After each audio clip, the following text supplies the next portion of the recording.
Bonsoir à tous, bienvenue à la Gaîté Lyrique. Donc on va commencer cette soirée. Donc c'est le 5e rendez-vous d'un cycle qui est quasiment mensuel, qui s'appelle Recherche à découvert et qui s'intéresse un petit peu aux directions et aux formes que prend la recherche aujourd'hui. Donc le cycle invite des artistes, des chercheurs, des collectifs, des laboratoires qui travaillent à la fois en dehors de l'académisme, parfois dans l'institution, et qui tentent de faire bouger les lignes à leurs endroits, qui travaillent au croisement des disciplines entre théorie, pratique, et qui travaillent également dans les marges. Donc le cycle voyage dans des territoires que la recherche dessine aujourd'hui, s'arrête sur ces angles morts et s'intéresse à des situations qu'elle met au travail. Et donc ce soir, j'ai le plaisir d'accueillir juste à côté de moi Olivier Péricot et Sylvia Fredriksson, qui sont tous les deux du pôle recherche de la Cité du Design de Saint-Étienne. Donc ce pôle de recherche met en place des formats de recherche spécifiques pour explorer les mutations en cours par le design, et en particulier un dispositif d'expérimentation qu'on va vous présenter ce soir qui s'appelle RAID, pour Recherche, Action, Immersion, Design, et qu'ils vont vous présenter un peu plus en détail. Et après leur intervention, nous laisserons la place et la parole à 2 différents binômes qui ont mené des raids par le passé sur le terrain, dans des contextes extrêmement différents.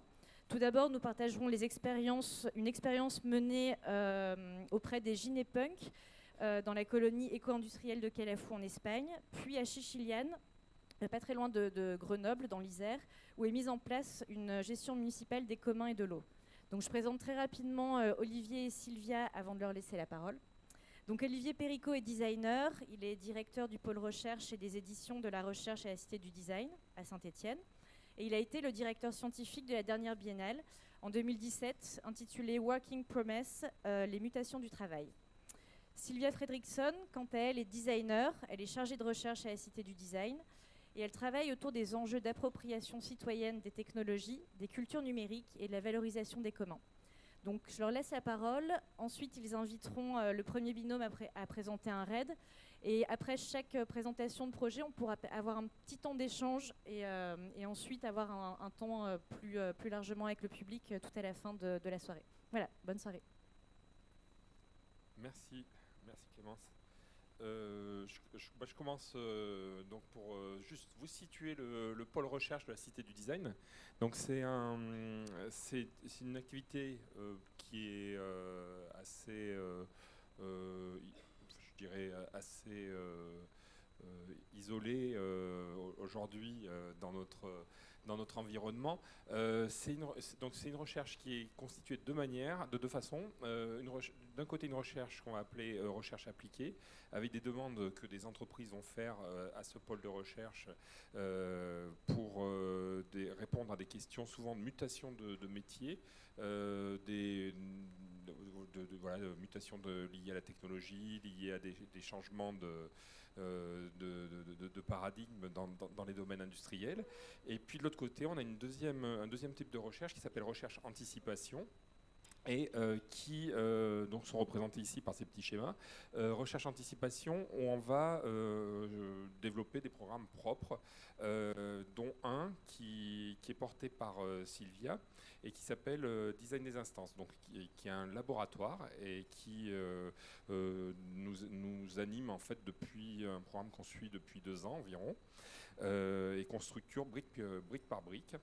Et on va vous décrire en fait une de ces briques rapidement, parce que c'est à l'intérieur même de cette brique-là de recherche qu'on va animer, qu'on va présenter en fait ces deux RAID, recherche, action, immersion, design. Donc après, je vais spécifier ce que c'est que recherche, action, immersion, design, les RAID. Et puis peut-être on va faire un focus sur cette première entrée thématique. Donc le design des instances, qu'est-ce que c'est ? Le design des instances, c'est avant tout un pari que la recherche peut être portée par un pôle recherche, dans l'idée que on considère qu'il y a des sujets importants de société à traiter qui ne sont pas forcément les sujets qui sont mis en avant dans notre société contemporaine, et pourtant certaines questions méritent d'être traitées. Donc c'est un pari déjà de regarder à la marge, de regarder là où les autres ne regardent pas, pour pour réinterroger le monde dans lequel on vit. Design des instances, par instance, on comprend instance de représentation politique, instance de représentation citoyenne. C'est l'idée d'aller regarder à la marge ce qui se joue dans notre rapport aux politiques, notre rapport au pouvoir, et de réinterroger de manière structurelle, infrastructurelle, la manière dont se jouent ces rapports. Donc la première expérimentation qu'on a menée pour regarder un peu ce qui se passe au niveau des représentations politiques, c'est une immersion au sein des tiers-lieux à Saint-Étienne, puisqu'il y a aussi un enjeu à aller regarder de près ce qui se passe dans les territoires. Et donc, lors de la Biennale 2017, nous avons expérimenté une immersion au sein d'un écosystème tiers-lieu très prolifique, très actif et porté sur les cultures libres et open source. Et après 1 an et demi d'immersion dans ces tiers-lieux, on a véritablement donné les clés de ces communautés, donné les clés de la cité pour qu'ils se mettent en scène, ou plutôt qu'ils donnent à voir à un public leur processus de travail. Et donc pendant cette biennale, on a fait processus en les laissant exprimer un certain nombre de valeurs qu'ils avaient apportées et qu'ils ont apportées sur le territoire et au-delà. Donc il s'agit de la question des gouvernances, des modes d'organisation, les enjeux liés au patrimoine informationnel commun que ces tiers-lieux mobilisent. Il s'agit de la question de l'émancipation et jusqu'où peut-on porter à titre individuel et collectif ces enjeux d'émancipation. Et puis les enjeux de résilience qui sont liés aussi à un certain nombre d'enjeux écologiques. Ce qu'on retient des tiers-lieux avant tout, c'est leur capacité à se saisir de très grandes échelles avec les moyens qui leur sont propres, parfois des moyens réduits. Ce qui nous intéresse aussi, c'est justement ces moyens très réduits et cette pauvreté. Et on pense que cette capacité à se projeter dans des très grandes questions de société, comme le rapport au nucléaire, comme le rapport à l'écologie, dans des conditions d'extrême pauvreté, c'est aussi peut-être des questions qu'on va tous être amenés à se poser plus tard. Donc ça, c'était un petit peu la première brique de design des instances qui mène un travail de fond autour des communs, notamment, et qui prend aussi position par rapport à une certaine manière de concevoir le design aujourd'hui. On parle beaucoup de design des politiques publiques. On aimerait apporter un contrepoint à ce design des politiques publiques en montrant que se joue aussi à l'extérieur de l'institution des rapports de pouvoir et de l'invention, à défaut de parler d'innovation, des inventions qui peuvent être autant de promesses dans une idée de construire un monde soutenable et durable. Bon, ce que je peux rajouter peut-être sur design des instances, je vais te donner une autre interprétation qui est tout à fait complémentaire. Ce qu'on avait pu observer, en fait, c'est on était parti de la question du Grand Paris, en fait. C'est comme ça qu'on a commencé à se questionner sur ce que peut le design, ou comment peut agir le design sur cette question-là.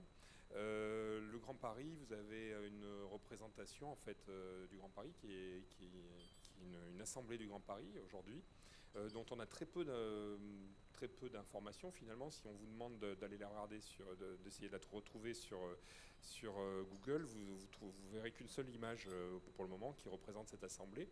Le plus grand bassin de vie français, l'infrastructure, une des infrastructures les plus importantes qui est en train de se créer, avec un nombre de gares phénoménal qui va structurer entièrement toute la région.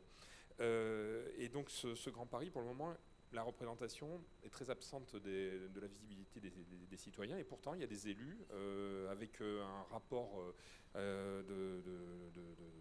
des pourcentages assez hallucinants, de 24% de femmes élues dans cette assemblée,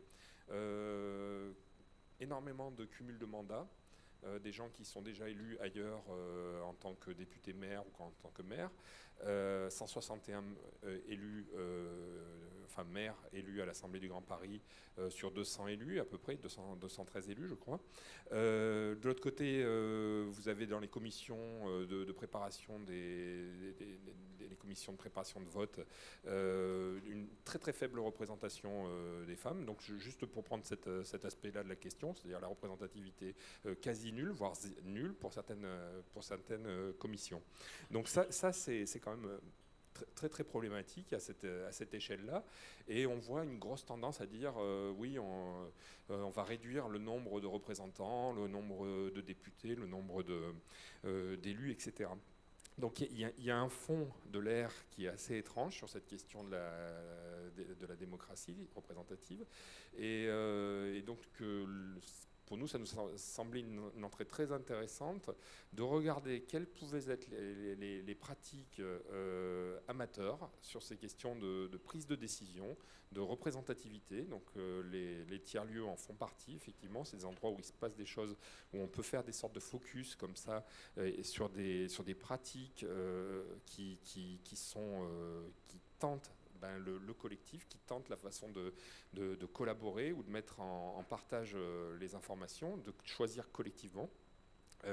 Et à ces échelles-là, on pense qu'il se joue quelque chose. Donc on regarde de ce côté-ci, on regarde à d'autres endroits sur comment tout ça, par exemple, ça se maille, comment ça opère, comment ça génère des choses concrètes, comment ça s'empare des grandes questions sociales et politiques du moment. Par exemple, des tiers-lieux, on a vu des gens, 3-4 personnes qui s'emparent de questions aussi vastes que penser à la blockchain ou la question climatique, un groupe de 10 personnes qui s'intéressent à ça au sein même d'un tiers-lieu, et donc qui agissent dans ce sens-là. Donc il y a ces espèces de décalage complètement surprenants.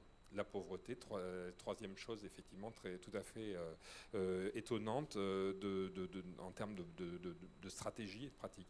Donc ça nous intéresse, ça nous a beaucoup intéressé, ça nous a permis de faire cette contre-proposition effectivement au design descendant des politiques publiques pour un design ascendant du design de la politique, design de l'instance. Et l'instance, derrière le mot instance, il y a instancier, il y a reproduire, etc. Et donc là, ce qu'on vous présente ce soir sont 2 enquêtes qu'on a voulu mener dans ce sens-là pour consolider notre réflexion. Peut-être, Sylvia, tu peux les situer si tu veux, ces 2 enquêtes, puis j'expliquerai l'esprit du RAID. La première enquête, donc, qui a été portée par Tiffaine Casitani et Hélène Mourier, donc sous la forme d'un RAID, est une exploration au sein d'un territoire qui est un territoire en soi singulier, qui est la coopérative intégrale catalane, donc qui est déjà un territoire avec une revendication d'une certaine autonomie et d'un certain nombre de valeurs que Tiffaine sûrement pourra nous préciser, au sein d'un tiers-lieu ou d'un collectif donc, qui s'appelle Ginepunk, et qui est un collectif féministe queer qui mobilise tout un outillage et une instrumentation pour se réapproprier la gynécologie en mode do-it-yourself, avec derrière bien sûr un enjeu des questions sur l'émancipation des corps, des identités. Je peux revenir. Alors, l'origine en fait de ce questionnement sur ce lieu-là, en fait, on a eu une demande justement qu'on a faite à Tiffaine, je sais plus, c'était il y a un peu plus d'1 an, 2 ans de ça peut-être, où nous on se posait la question du rapport de la technique au sein même des tiers-lieux. Est-ce que la technique, en fait, c'est quelque chose d'accessible? Est-ce qu'elle est bien partagée au fond? Est-ce que c'est pas une technique exclusivement masculine avec des façons de la transmettre, etc., extrêmement genrées, voilà. Donc on doutait un peu, puis on regarde à droite à gauche, on voit que à Barcelone, la Mecque des tiers-lieux, ou une des grandes stars du monde des tiers-lieux qui s'appelle Thomas Diez est en train de faire de Barcelone la ville tiers-lieu avec des Fab Labs à tous les coins de rue, etc. Enfin, une espèce de maillage complet de la ville. Et puis on voit ces activistes qui prennent une position, qui ont l'air de prendre une position comme ça un peu divergente. Et du coup, là, on a demandé à Tiphaine d'aller enquêter, de nous ramener cette information-là, et d'essayer de comprendre ce qui se passe là, ce qui se joue là, et avec une très mauvaise question au départ en disant, ouais, est-ce qu'elles font ça contre Thomas Diez et cette ville tiers-lieu, Fab Lab. Donc voilà, donc on part avec une intuition qu'il y a quelque chose là qui se joue, et vous verrez tout à l'heure que l'enquête donne pas du tout ce résultat-là, et nous contredit même un petit peu. Donc, du coup, là, il faut que j'explique comment fonctionne justement cet outil du RAID.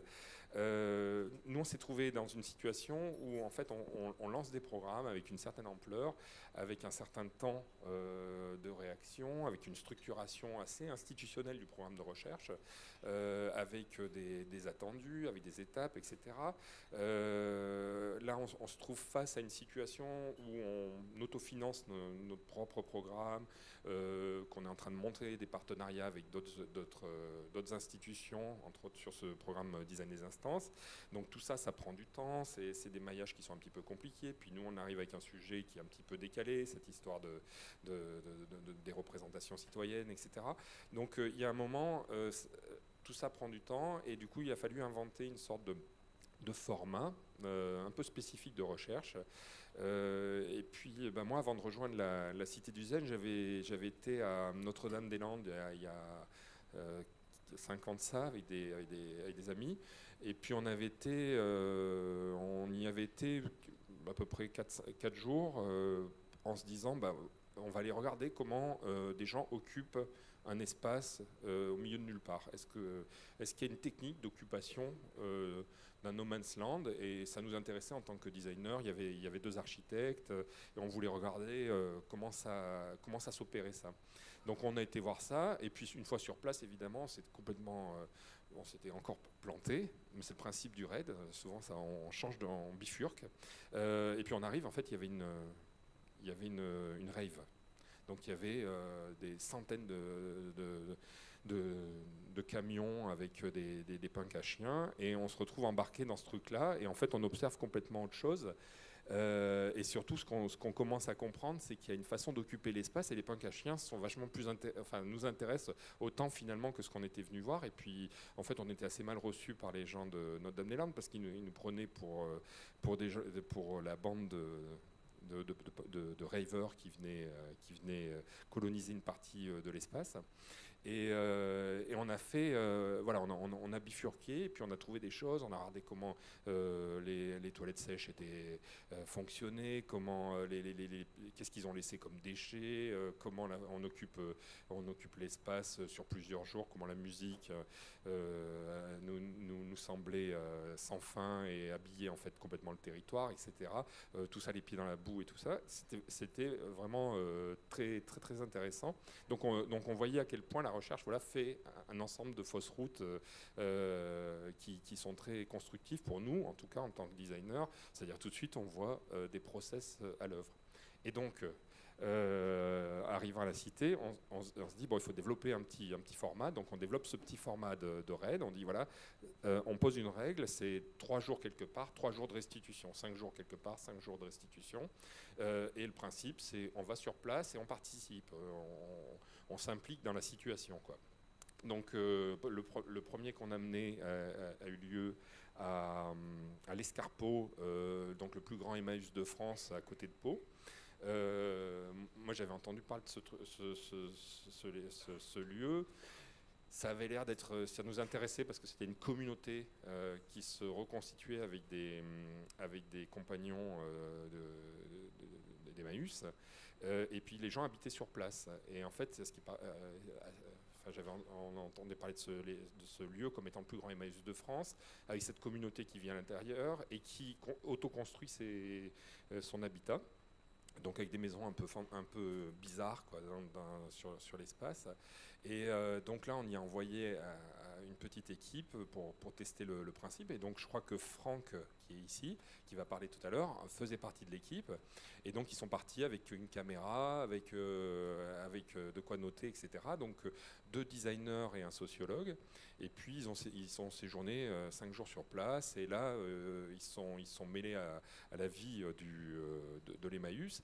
Puis ce qui semblait être une communauté avec plein de choses très, disons, très utopiques peut-être. En fait, ça s'avérait aussi avoir un petit côté sectaire, puis un petit côté, puis il y avait un côté d'échelle. Puis en fait, ça ressemblait bizarrement à cette très grande échelle de cet Emmaüs. C'était de la même taille que l'hypermarché qui était à 5 km. Et puis en fait, sur la seconde vie des objets, c'était assez intéressant de suivre en fait ces rapports de masse dans le territoire, etc. Donc voilà, ils ont ramené beaucoup de matière. Donc nous, ça fait le déclic. Et après, on en a lancé donc plusieurs régulièrement.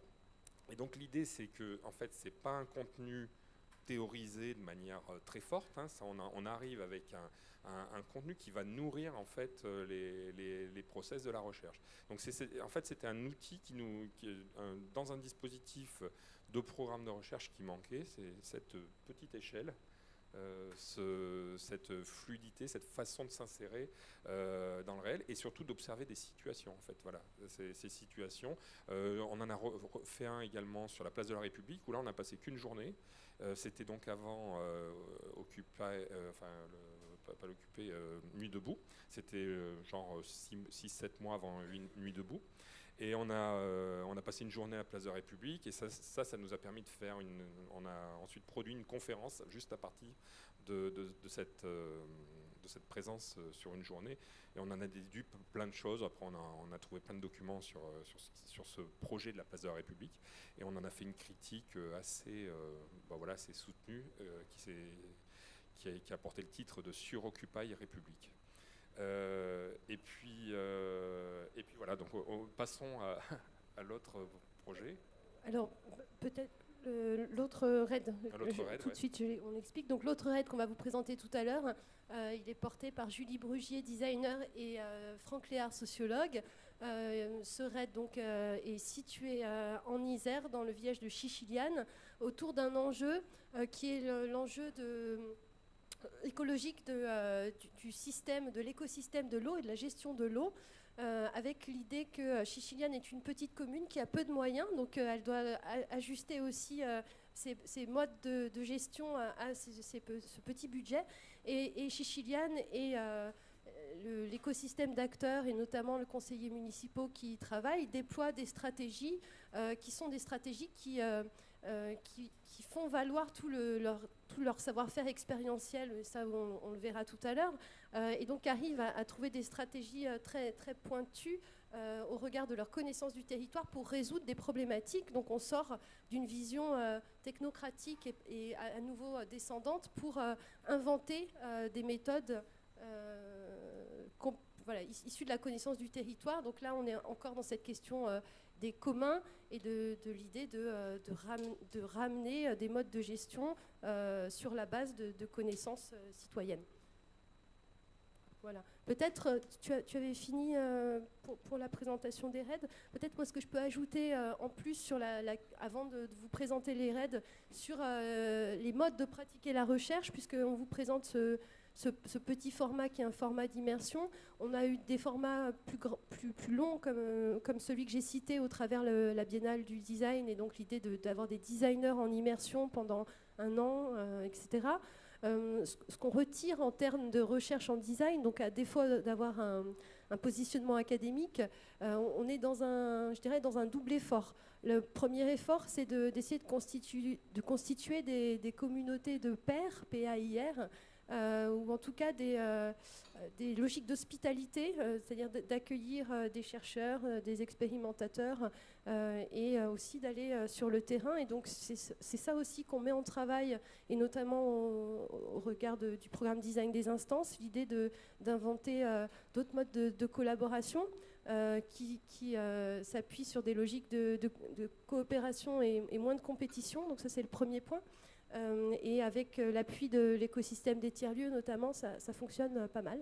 Et le deuxième point, c'est peut-être au-delà de l'action et de l'enquête qu'on vous présente ce soir, l'idée d'opérer de l'action, mais pas tout seul, où le design est peut-être quasiment invisible, mais il s'articule et il est nécessaire dans la mise en œuvre de collaboration. Et ça, on le travaille beaucoup en ce moment avec l'écosystème des tiers-lieux, sur l'enjeu de la construction des droits, puisque ce qui est ressorti de la Biennale du design, c'est qu'un an et demi de co-création d'une exposition, ça sert aussi à amener de la réflexivité au sein des processus collectifs. Cette réflexivité qui est posée et incarnée pendant une exposition, elle permet à chacun d'avoir du recul sur là où on en est, là où on veut aller. Et c'est vraiment ce qui s'est passé avec le processus tiers-lieu, qui se ressaisit maintenant un peu des contenus de l'exposition pour le transformer en un processus de construction de droit, puisqu'on est vraiment sur des idées de marque de certification collective en l'occurrence. Donc c'est un exemple. En tout cas, j'aime bien l'idée que la recherche, elle appuie aussi des logiques en train de se faire, des logiques citoyennes en train de se faire, et elle participe. Voilà. Donc, sans plus attendre, Voilà. Donc deux raids avec chacun une forme spécifique, puisque la forme est libre sur le mode de restitution. Voilà, donc je vais commencer par introduire Tiffaine Kesitani et Hélène Mourier, qui vont nous proposer donc leur regard sur la colonie à Calafou. Donc Tiffaine, tu es chercheuse et enseignante, et également associée au commissariat de l'exposition Panorama des mutations du travail lors de la dernière Biennale du design à Saint-Étienne. Ton travail porte sur les relations entre design et activisme. Et en fait, Hélène t'a rejoint pour mettre en forme tout ce travail de RAID qui a été présenté au sein de l'exposition Tiers-lieux. Donc Hélène, tu es designeuse et plasticienne et tu te bats pour les vies queer dans le champ de l'art et du design. Je vous remercie.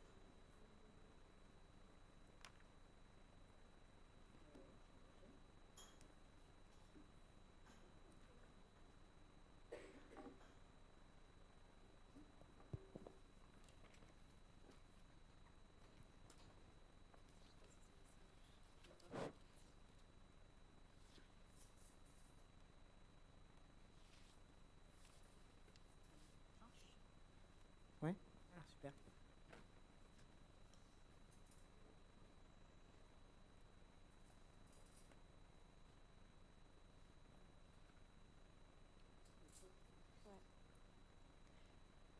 Hacker. Le mot hacker est une métaphore ressourcée par sa signification en ancien anglo-saxon, au temps des enclosures. Au XVIIe siècle, un hacker est un travailleur forestier efficace. C'est aussi un vaurien, l'un n'excluant pas l'autre. Il s'applique au dispositif de l'invention et à la stratégie économique et culturelle de l'organisation sociale tout entière. Cyborg. Une cyborg est un organisme cybernétique, une hybridation entre machine et organique, une créature sociale réelle et une créature fictionnelle. Les cyborgs sont des matières de fiction et d'expériences vécues. Nous sommes des chimères, des hybrides, des cyborgs. Image condensée de l'imagination et de la réalité, le cyborg est la fiction d'un blasphème. Décoloniser. Nous comprenons le colonialisme comme un ensemble de discours, de cristallisation de pouvoir et de pratiques. Il implique de nombreuses dimensions économiques, notamment l'extraction des ressources naturelles, la recomposition et la réorientation des économies, la production d'une classe et d'individus collaborateurs, institutionnels, c'est-à-dire des coagulations de pouvoir qui forment l'État, les appareils d'État et les institutions, temporelles, l'imposition d'une organisation du temps et d'un calendrier dominant, l'imposition d'une notion dominante de l'histoire ou du progrès, spatiale, par exemple la ségrégation, l'apartheid, l'occupation, sociale, c'est-à-dire la séparation de populations, l'imposition de normes, culturelle, l'imposition de la culture coloniale, par exemple la langue, les littératures, l'art, le théâtre et la musique des pays colonisateurs, affective, la production de sentiments sur soi, les autres, le monde, et cognitive, l'imposition d'un champ colonial d'intelligibilité, le déplacement et l'épistémicide des savoirs autochtones. Queer. Queer est à l'origine un mot anglais qui signifie bizarre, de travers. Il se généralise à partir des années 1920 dans la littérature légale et parajudiciaire comme euphémisme pour qualifier les comportements homosexuels à réprimer. Sa réappropriation dans les années 90 est un retournement du stigmate homophobe, transphobe. Queer est un mot de colère. Pour certains, cela signifie étrange et excentrique et un peu mystérieuse. Et pour d'autres, bizarre évoque ces terribles souvenirs de la souffrance adolescente. Eh bien oui, le mot gay est génial, il a sa place. Mais beaucoup de mecs et de meufs homo se réveillent le matin en se sentant en colère et dégoûtés. Nous avons donc choisi de nous appeler queer. Utiliser queer est une façon de nous rappeler comment nous sommes perçus par le reste du monde. Ce terme regroupe désormais les personnes qui n'adhèrent pas à la vision binaire des genres et des sexualités, binarité homme-femme ou hétérosexuel, homosexuel, et ne veulent pas être catégorisées selon les normes imposées par la société. Le mouvement queer se détache du mouvement LGBT dans la mesure où il refuse toute forme de politique intégrationniste libérale compatible. Empowerment. En capacitation, traduit l'anglais empowerment, soit l'acquisition progressive de capacités qui rendent les individus plus fortes, plus indépendantes et leur permettent donc de mieux s'assumer. Dans ce sens, émancipation doit donc s'entendre non comme un état abouti, mais comme un processus d'autonomisation. Il était plus difficile de trouver un équivalent français à disempowerment, qui désigne une négation de droit, de reconnaissance, et renvoie à une situation de privation, une dépossession qui n'est pas seulement matérielle. Allié. Personne qui ne s'identifie pas ouvertement comme porteuse d'une cause, mais qui est reconnue par les membres des communautés en question comme défenseuse de leurs droits. Non-mixité. Pratique de lutte consistant à organiser des rassemblements réservés aux minorités sans inclure la participation de personnes appartenant à d'autres groupes considérés comme dominants, hétérosexuels, hommes, blancs, etc., afin de ne pas reproduire les schémas de domination sociale et ainsi libérer la parole. Lorsqu'elle est mise en pratique, la non-mixité est conçue comme un moyen pour des personnes subissant des discriminations systémiques de partager des expériences communes et de s'exprimer librement dans un endroit où elles risquent moins d'être remises en cause par d'autres personnes et où leur expérience vécue risque moins d'être questionnée ou délégitimée. Les participants doivent pouvoir s'exprimer sans ressentir le besoin de s'autocensurer ou de se justifier, ni la crainte de blesser. Yel. Pronom neutre. Mélange de il plus elle. Yel s'utilise dans l'écriture ou à l'oral et a pour objet de neutraliser les accords du féminin et du masculin et également de s'adresser à une personne non binaire. Théorie du point de vue. Le savoir féministe permet une approche inédite des rapports de pouvoir et se fonde sur un travail ayant également permis l'émergence d'une pensée critique sur l'effacement, le recouvrement ou l'aménagement des conflictualités et des résistances par et dans des savoirs hégémoniques. Le savoir féministe critique les savoirs constitués et institutionnels, car ces derniers ignorent ou invisibilisent systématiquement l'expérience des femmes. Les sujets de connaissance, en grande partie masculins, ont une représentation biaisée, partielle du réel.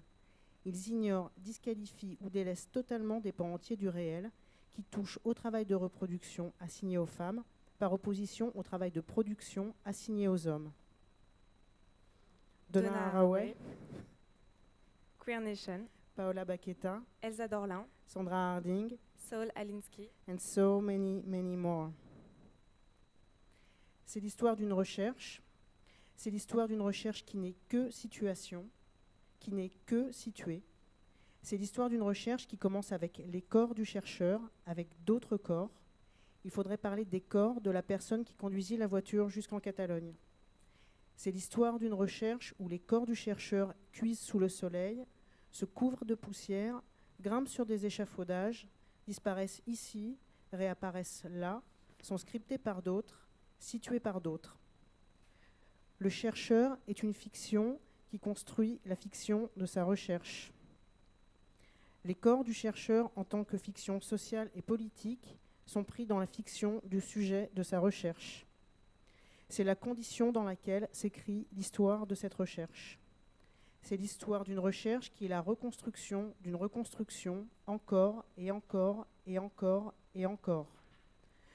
Dans cette histoire, il y a ambition, amour, anarcha-transféminisme, autoroute, bière anarchiste, violence, canicule, décolonisation, écosexualité, engagement un peu compromis, eau polluée qui s'évapore au soleil, Far West cyberpunk, futur en ruine et inversement, Gaïa, glace industrielle mangée sur un parking dans un village ouvrier de montagne, gouttière en PVC, grille-pain pour faire fondre des soudures, hétérotopie, histoire industrielle de la Catalogne, If it doesn't make noise, it's not my revolution, Clao, légumes cueillis au matin et d'autres ramassés dans les poubelles, Marthe, Mickel, moustique tigre, nappe de bruit électronique, pages et pages de sites internet, Paola, poisson mutant, porosité de l'intime, poussière, souveraineté technosexuelle,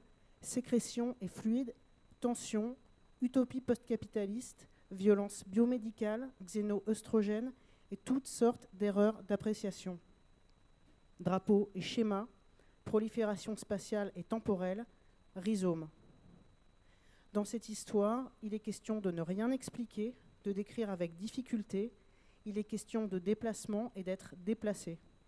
Peut-être n'est-il pas question de recherche, peut-être seulement de documentation et d'archives, d'ethnographie maladroite, c'est-à-dire d'écrire et d'inscrire des histoires tribales.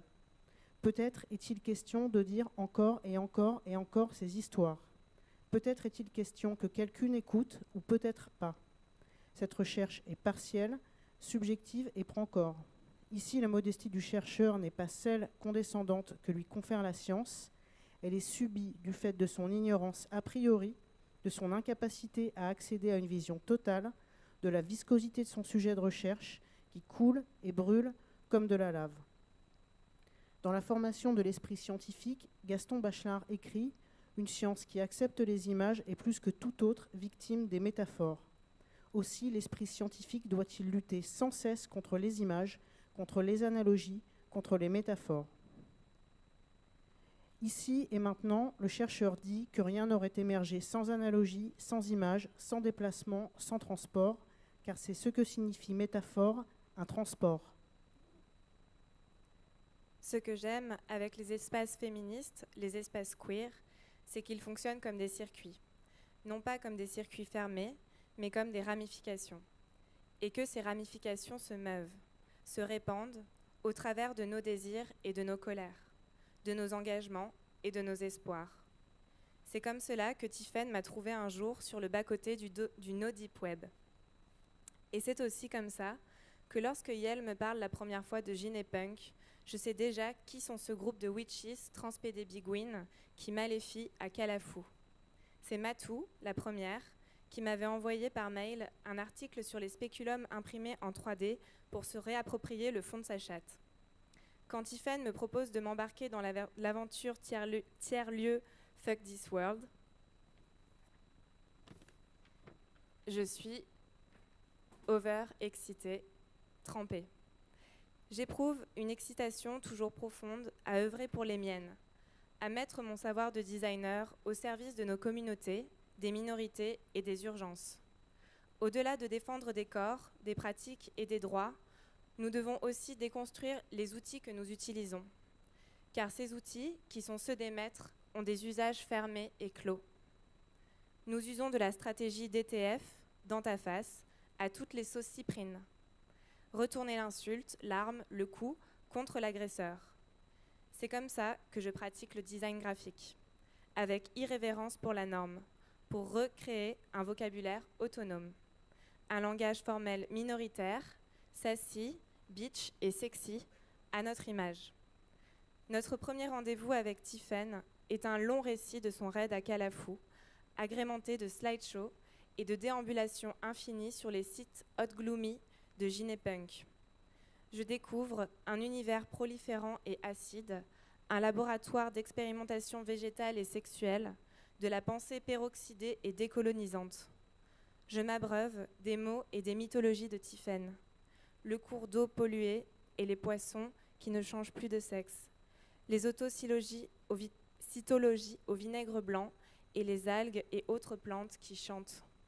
Les organes génitaux des esclaves noirs viviséqués, leurs glandes portant les noms des médecins masculins renommés par Ginepunk avec les prénoms de ces femmes sacrifiées au nom de la science.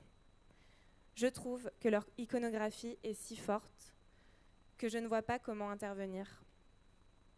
C'est à ce moment que Tiphaine me rappelle à notre organisation de queer. Je traverse Ginepunk. Je compose cette histoire. Je descends des algues. Nous décidons de mener nous aussi un prélèvement, d'aller examiner l'ensemble de mes approches graphiques, plastiques, transféministes contenues dans le fond de mon hard disk. Pentacle volant, nombre de la bête, fumée cruelle, vulve gonflée, anus dilaté, molécules synthétiques de testostérone, butch queen voguant et dégradés sombres deviennent notre base de travail pour cartographier Ginepunk et constituer nos corps cyborgs. Nos corps cyborgs ont des vulves qui portent les noms de Prosex, de Godilab, de Open Source, de Hard Glam, de pornoterrorisme, de sorcière, de self-defining. Nous nous réunissons autour du manifesto rouleau compresseur Ginepunk, traduit pour expérimenter notre souveraineté en espagnol, en anglais et en français. Nous avons besoin d'un drapeau, car nous sommes une queer nation de hackers, où notre territoire s'étend uniquement à chacun des corps qui la composent. Nous n'avons pas de terre où nous installer, sinon les cœurs des sœurs drag, putes, trans, queer, traves qui nous entourent. Nous plantons ce drapeau dans un hangar sans souffle. Nos corps ne nous seront plus jamais expropriés, car nous sommes allés trop loin pour revenir en arrière. Coule dans les veines le feu, dans la gorge le désir, et dans nos armes le futur.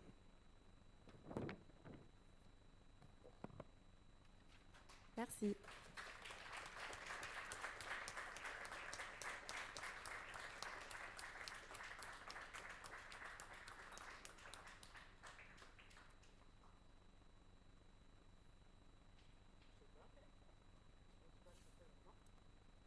Que fait-on maintenant ? Maintenant, on vous applaudit encore et on vous pose éventuellement quelques questions, même si on aura le temps de revenir sur l'ensemble en fin de cycle. Est-ce que vous avez des premières interrogations, réactions ?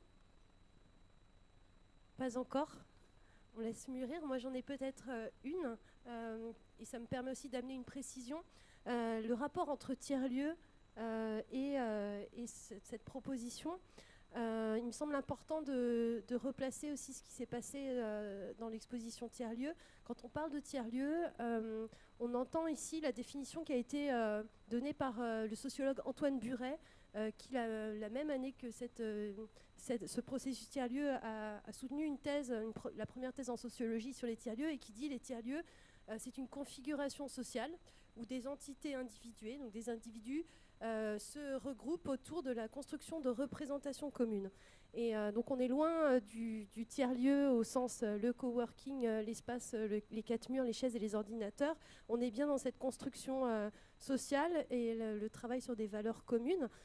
Donc ça, c'était important pour moi de le rappeler. Et ma question à vous deux, c'est quelle a été votre rencontre avec ces tiers-lieux dans ce processus ? Je sais que ça a amené des frictions, des réactions. Est-ce que vous pouvez nous le raconter un petit peu ?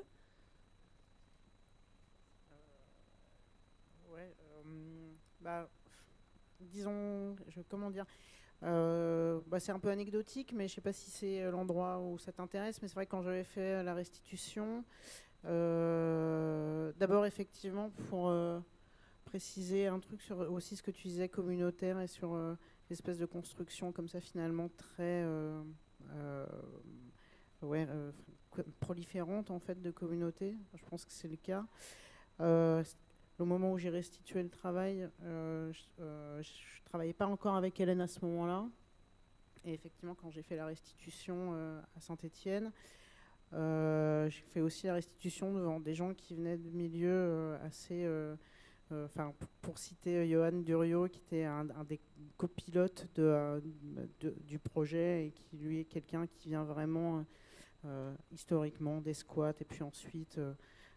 qui a traversé un petit peu toutes les mutations de ce qu'ont pu être des endroits de vie collective dans les marges justement des institutions. Ce qui est assez intéressant avec Johan, c'est que ce truc-là, alors c'est pas du tout sa culture, gynépunk, etc., mais c'est, je pense, probablement immédiatement la personne à qui ça a le plus parlé, justement parce que la charge politique était, comme il le disait lui-même, plus ou moins, c'est genre, ah putain, voilà, c'est bon, Startup Nation, là, c'est fini, c'est juste des espèces, je comprends rien à ce que tu dis, je comprends pas qui c'est ces meufs, mais c'est pas vraiment des meufs, mais je comprends que dalle, mais au moins elles sont pas dans le truc de la start-up, quoi. La politique. Donc ce truc-là était assez intéressant. Je pense qu'il y a eu des endroits ça a résonné, je pense, à cet endroit-là. Et puis après, effectivement, la question qui s'est posée, c'est comment est-ce qu'on le restitue. Parce que c'est vrai que moi, le truc où j'étais pas à l'aise, c'est que si on dit que finalement ce qu'on montre de Gynépunk, c'est une bouteille de vinaigre pour parler du fameux test de vinaigre pour détecter des cellules anormales utérines, qui est un test assez simple à faire, qui est utilisé de plus en plus, qui est préconisé par l'OMS depuis quelques années dans les endroits où c'est compliqué de pouvoir avoir un diagnostic gynécologique dans des conditions médicales conformes à des standards occidentaux, on va dire. Si on limite montrer Gynépunk à une bouteille de vinaigre et un spéculoum imprimé et à un manifeste super trash, personne ne va comprendre ce qui se passe en fait. Donc effectivement, c'est là où le travail avec Hélène a commencé et où je pense que c'est un peu ce que tu disais aussi tout à l'heure sur qu'est-ce que peut apporter le design à des pratiques de recherche. Je pense qu'il apporte aussi des façons de formaliser des choses plutôt que d'autres. Et je pense que c'est aussi, en tout cas, l'endroit où... c'est aussi ce qu'on a essayé de faire. On a fait ça parce qu'en fait, on commence à en avoir un peu marre de parler de ce boulot. Donc on a essayé d'expérimenter d'autres façons d'en parler. Mais en tout cas, ce qui est sûr, c'est que le design est une pratique extrêmement située et qu'il nous semblait que c'était une recherche aussi extrêmement située, en fait, de par la nature du chercheur, la nature, justement, la contre-nature du chercheur, et du sujet et du terrain, quoi. Donc c'était, je pense, comme ça nous a permis de faire des choix très vite et d'essayer de gommer toute référence ou pseudo-allusion à de l'objectivité qu'il n'y a pas en fait. Donc c'est une recherche qui n'est pas du tout objectivante, qui ne cherche absolument pas l'objectivation, qui ne l'a jamais cherchée et qui la cherchera jamais, et même plus le temps passe et moins elle est objectivée en fait. Donc voilà, je ne sais pas si ça répond. Ça répond à la fois sur la forme et sur la rencontre des cultures et du coup le positionnement d'une recherche en tant qu'expression aussi. Merci. On poursuit avec Franck et Julie.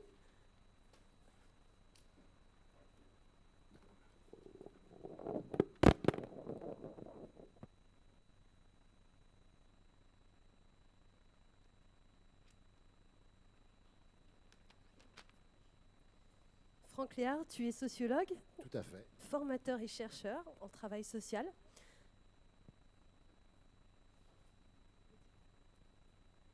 Ton travail porte essentiellement sur l'analyse des rencontres entre des écosystèmes institutionnels, naturels et humains.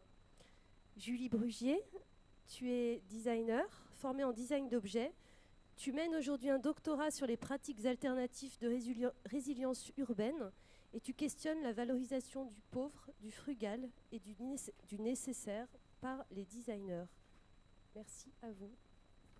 Très bien. Alors effectivement, on va faire une présentation sur un sujet bien différent, dans un contexte bien différent, et je dirais avec une forme aussi un petit peu différente, mais avec l'objectif d'essayer de vous montrer comment une commune, en fin de compte, avec très peu de moyens, située, voire même isolée, retirée même d'un point de vue spatial de pas mal de choses, arrive à se débrouiller, à composer et à créer quand même des choses à partir d'une analyse très intuitive, en fin de compte, de son territoire, réalisée par les élus eux-mêmes et les habitants. Alors, cette commune, c'est chez Chiliane, donc en Isère, petite commune dans le Trièves, commune assez... Oh là, la bête carte postale d'ailleurs, quoi. Voilà, effectivement, on se retrouve dans un lieu assez singulier, on va dire, et avec certaines caractéristiques de fonctionnement qui vont être intéressantes pour comprendre comment une culture territoriale, en fin de compte, va inspirer des élus qui, dans une analyse, on va dire, assez pragmatique, en fin de compte, basée sur la compréhension du vécu, de l'histoire, du passé, des traditions de leurs habitants et du territoire, comment, en fin de compte, ils vont arriver à transformer ça en quelque chose qui va leur permettre d'inventer, d'innover, de ne pas reproduire des schémas aussi de fonctionnement venant d'en haut, comme on expliquait tout à l'heure, quoi, et qui, au contraire, va partir du bas essayer de générer quelque chose d'intéressant. Alors, chez Chiliane, c'est assez rigolo parce que c'est une commune qui fait 62 km², c'est assez immense. Paris en fait 110, hein, par exemple. Il n'y a que 280 habitants, par contre, c'est la grande différence. Situé à moitié en montagne, à moitié sur un plateau, c'est dans le Trièves. C'est en dessous du Mont-Aiguille, dans le Vercors. Je ne sais pas si certains d'entre vous connaissent.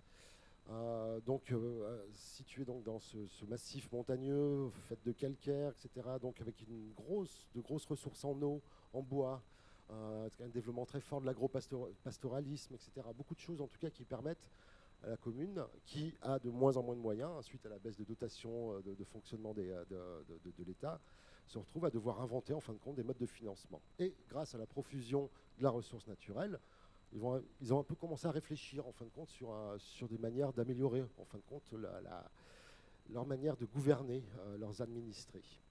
Alors ceci, ça vient pas de nulle part en soi. Le maire fraîchement élu en 2014, qui est sans étiquette politique déjà, ça facilite pas mal de choses.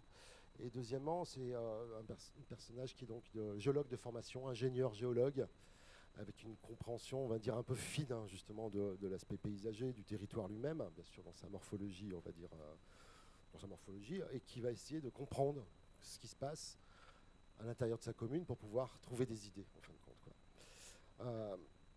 Voilà, à l'intérieur de tout ça, il y a aussi une particularité du Trièves lui-même, hein, qui permet de comprendre justement l'aspiration à une autonomie de fonctionnement.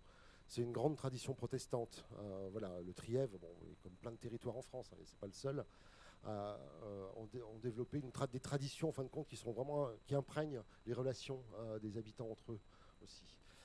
Donc le Trièves pendant très longtemps ça a été appelé la petite Genève aussi. Donc il y a vraiment un esprit calviniste qui imprègne quand même pas mal de choses et qui va expliquer cette aspiration à l'autonomie qu'on retrouve dans les comportements des habitants et aussi en partie des élus qui le sont également. Voilà, en tout cas cette autonomie de fonctionnement, ça montre qu'il y a une imprégnation du passé historique à l'intérieur du fonctionnement. Bon, juste pour faire un peu de sociologie rapide et de démographie rapide aussi, dans les 280 habitants, vous pensez bien que c'est assez facile à faire, beaucoup d'actifs urbains, de néo-ruraux, de retraités, souvent assez friqués en plus, hein, CSP+, comme ça, qui viennent trouver dans ce lieu un peu idéal un cadre pour prendre sa retraite tranquillement, mais avec des moyens, donc un niveau de réflexion aussi sur les choses. Et tout ça, ça compose une sorte de population très hétérogène en fin de compte, mais avec une réflexion. Voilà, des réflexions qui viennent de la ville aussi sur comment on comprend aussi cette nouvelle manière de fonctionner. Voilà, bon, cette néo-ruralité, on va appeler ça comme ça, se fait aussi par la proximité avec Grenoble. C'est situé à une petite 50aine de kilomètres, mais il y a une autoroute qui permet d'y accéder en 45 minutes. Donc voilà, on va essayer de montrer en fin de compte, à travers les exemples qu'on va faire avec Julie, et qu'on va montrer avec Julie, comment cette culture territoriale devient un modèle de fonctionnement qui compose et qui hybride, en fin de compte, beaucoup de choses. C'est-à-dire qu'on ne nie pas les régulations institutionnelles, tout le cadre normatif là, qui s'impose d'en haut, etc. On ne le nie pas, mais au contraire, on compose avec, voire même on invente à partir des contraintes. Bon, ce qui se fait toujours un petit peu dans l'activité de création. Mais en tout cas, il y a quand même cette possibilité qui se met en avant de la point de vue du maire de trouver des solutions à partir justement des contraintes qui ici deviennent des avantages de la morphologie spatiale de l'espace. Alors, voilà, toutes ces choses-là, on peut les voir à travers notamment une sorte de philosophie. On pourrait même parler d'une forme de philosophie politique qui n'en est pas une, dans la mesure où elle n'est pas théorisée, mais qui s'inspire en fin de compte d'un fonctionnement, le fonctionnement des agriculteurs, des bergers, le fonctionnement de tous les habitants tels qu'ils existent, et qu'eux-mêmes ont désigné sous un terme qu'ils appellent la culture du biais. Je sais pas si t'as pas de petit truc, voilà. Alors cette culture du biais, c'est simplement une expression, on va dire, qui vient de leur part, quoi, et qui essaie de traduire une approche assez pragmatique, en tout cas, qui peut se traduire par l'idée de faire les choses de travers, volontairement de travers, et surtout ne pas faire les choses comme il faut les faire. Alors ça, cette formule, elle a été réalisée par le maire lui-même, en fin de compte, qui a un peu théorisé cette chose-là, mais qui est simplement l'expression de la culture territoriale, en fin de compte, quoi. Comment, en fin de compte, des habitants résolvent leurs problèmes avec leur compréhension très, très expérientielle, en tout cas, de leur territoire, et vont amener des solutions pratiques et souvent de bon sens, voilà, dans une forme d'esprit, on va dire, un peu paysan, qui permettent en tout cas de ne pas simplement reproduire, si vous voulez, les propositions technocratiques que nous imposent, qui sont imposées en tout cas par l'administration ou par les gouvernements, à la fois départementaux, intercommunaux, régionaux, etc. etc. Cette composition originale permet en tout cas de trouver des solutions en permanence sur les problématiques rencontrées par la commune et sortir d'une logique de bonne gestion telles qu'elles sont attendues par les administrations de tutelle. Voilà. L'approche est ici, en tout cas c'est comme ça que nous le formule le maire, l'approche est davantage intuitive. Elle est basée sur une connaissance liée à une pratique vécue du territoire. Lors des entretiens, le maire évoquera à plusieurs reprises l'idée d'un sensible, l'idée d'une sensibilité commune, tournée vers les rythmes naturels et le respect d'une forme d'instinct à suivre, fait d'intuition, d'une approche qui est quasi non réflexive, fortement expérientielle, en tout cas très connaisseuse des situations et des contextes naturels. Voilà, bon, c'est un peu étonnant de la part d'un élu, en tout cas, d'avoir cette sensibilité-là. Bon, c'est certainement pas le seul à l'avoir, mais en tout cas, c'est celui qu'on a pu approcher et qui nous l'a expliqué un petit peu en profondeur. Donc cette approche un peu intuitive désigne une modalité d'action publique qui affronte l'impossibilité structurelle à répondre aux nombreuses injonctions paradoxales des sphères d'administration centralisées, par ailleurs, en s'appuyant, comme je vous le disais, sur du bon sens, comme sur un pragmatisme de l'action, et en visant à ne pas annuler les savoir-faire locaux, les connaissances et les expertises des habitants sur leur propre fonctionnement. Alors ici, il y a une dimension un petit peu ethnologique, anthropologique, davantage que technique au sens administratif du terme. Cette approche beaucoup trop technocratique épuise, selon le maire, la vitalité et le vécu, bien sûr, et la vitalité des habitants. Et ainsi noie aussi toutes les complexités qui peuvent s'y manifester.